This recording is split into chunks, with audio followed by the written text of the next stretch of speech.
Good morning. Happy Tuesday. I'm going to be reading chapter 2. Chapter 2 is titled Bones. Jack, Annie, and Peanut looked outside. Snow was falling from a gray sky. The tree house was in the tallest tree in a grove of tall, bare trees.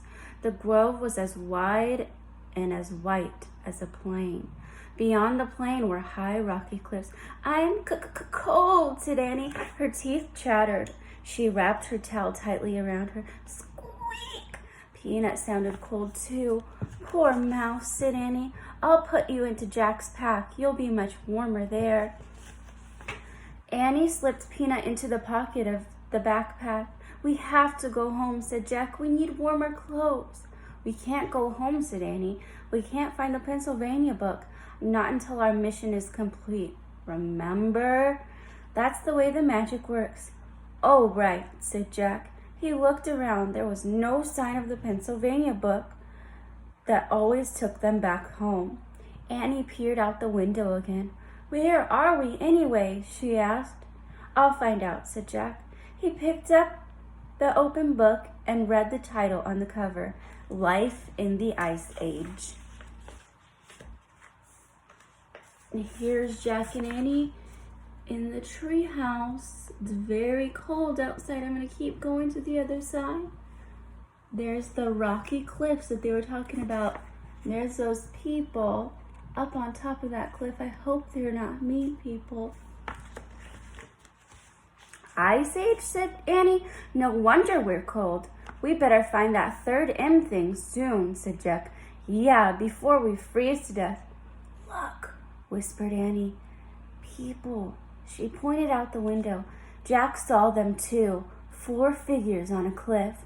2 big figures and 2 little ones, all holding long spears. "Who are they?" said Annie. "I'll look in the book," said Jack.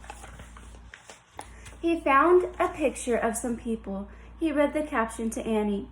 Early modern humans were called Cro-Magnons. During the late Ice Age in Europe, they lived sometimes in caves beneath the cliffs.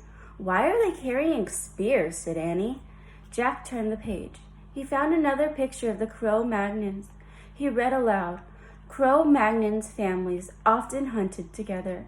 They covered deep pits with branches. Then they drove the reindeer and mammoths into the trap. "Oh, trapping the animals. That's sad," said Annie. "No, it's not," said Jack. "They couldn't have lived without hunting. They didn't have supermarkets, you know." They watched the family disappear over to the other side of the cliff. "Come on, I'm freezing," said Jack. "Let's hurry and find the M thing while the Cro-Magnons are out hunting."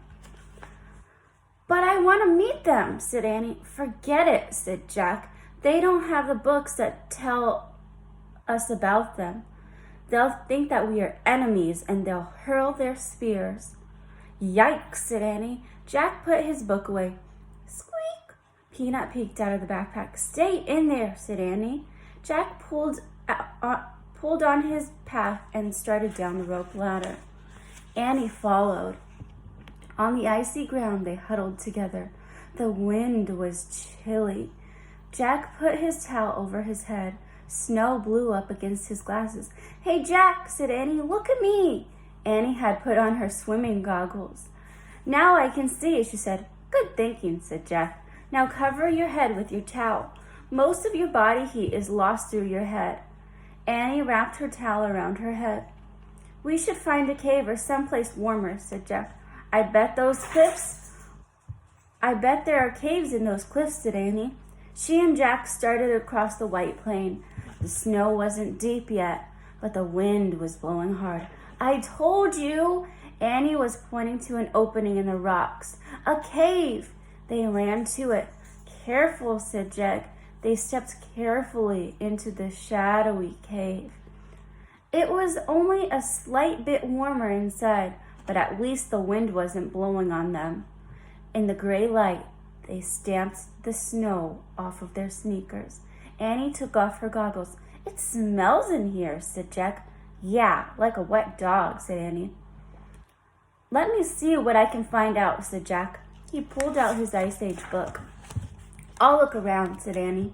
Maybe the M thing is in here. Then we can get back home and get warm.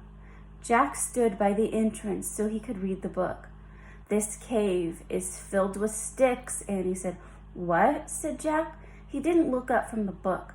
No, wait. I think they're bones, said Annie. Bones?